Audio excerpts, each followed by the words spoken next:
காஞ்சிபுரம் மாவட்டம் உத்திரமேரூர் ஒன்றியம் காட்டாங்குளம் ஊராட்சிக்குட்பட்ட விழுதவாடி கிராமம் அருகே ஏரிக்கரை தாங்கலில் 3 நபர்கள் முகம் அழுகிய நிலையில் சடலமாக மிதப்பதாக உத்திரமேரூர் போலீசாருக்கு தகவல் கிடைத்தது.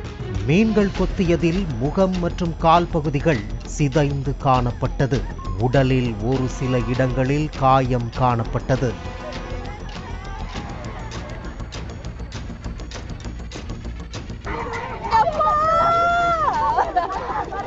இதையடுத்து சம்பவ இடத்திற்கு விரைந்த போலீசார் உத்திரமேரூர் தீயணைப்பு துறையினர் உதவியுடன் சடலத்தை மீட்டு பிணக்கூராய்வுக்காக அரசு மருத்துவமனையின் சவக்கிடங்கிற்கு அனுப்பி வைத்தனர். முதற்கட்ட விசாரணையில் சடலமாக மிதந்த 3 பேரும் 17 வயது மாணவர்கள் என்று தெரிய வந்துள்ளதாக போலீசார் தெரிவித்தனர். பழைய சீவரம் கிராமத்தைச் சேர்ந்த அரசு பள்ளி மாணவர்களான விஸ்வா, சத்ரியன், ITIயில் படித்து வந்த பரத் என்பதும் 3 நாட்களுக்கு முன்பு மாயமான இந்த 3 பேரையும் உறவினர்கள் தேடி வந்த நிலையில் ஏரியில் சடலமாக கிடந்ததாக கூறப்படுகின்றது.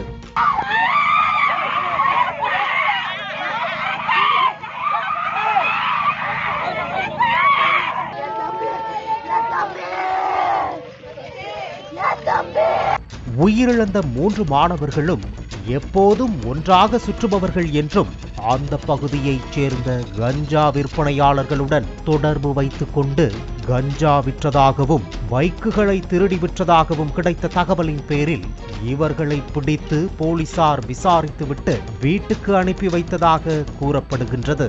ஆனால் விசாரணைக்கு அழைத்துச் செல்லப்பட்டவர்கள் அதன் பின்னர் வீடு திரும்பவில்லை என்று உறவினர்கள் தெரிவித்தனர். ஒருவேளை கஞ்சா கும்பலை சேர்ந்தவர்கள் கொடுக்கல் வாங்கல் பிரச்சனையால் ஏதாவது விபரீத செயலில் ஈடுபட்டனரா என்பதை அறிய இவர்களுடன் தொடர்பில் இருந்ததாக கூறப்படும் கஞ்சா கும்பலை போலீசார் தேடி வருகின்றனர். பாலிமர் செய்திகளுக்காக காஞ்சிபுரம் செய்தியாளர் ஸ்ரீராம் மற்றும் வேல்ராஜ்.